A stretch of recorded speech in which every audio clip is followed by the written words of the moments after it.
ဟိုတော့ငါမတွေ့မိ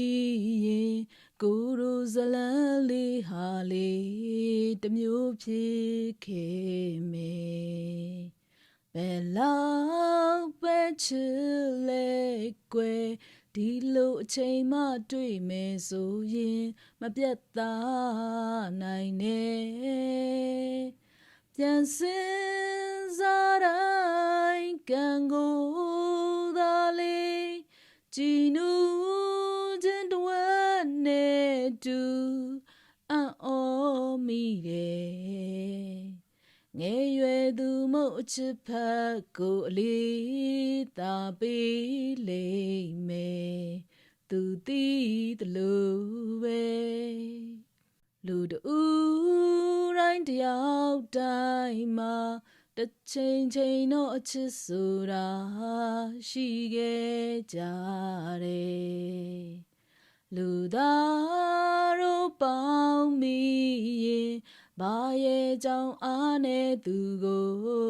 မုန်းတက်တာလဲဒီအားနဲ့ခြင်းနဲ့ရင်ဆိုင်ရမှာဟိုတော့ငါကြောင့်စိတ်တွေ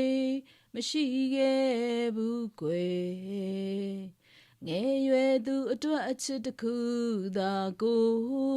ကွယ်အားထားရာထင်မှယူမယ်ကိုရှောက်ခဲ့တဲ့လမ်းဟာလိုအင်ဟုသမျှပြည့်စုံနေမရှိသလောက်ပဲကွယ်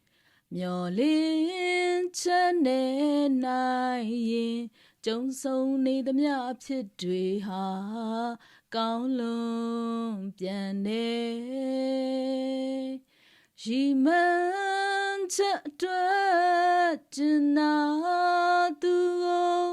တကယ်စွမ်းနဲ့တရေကောင်းတွေရှိခဲ့လေကွယ်ငယ်ရွယ်သူမုတ်အချစ်ဖက်ကိုအလေးသာပေးခဲ့တာအမှန်ဆုံးပါပဲ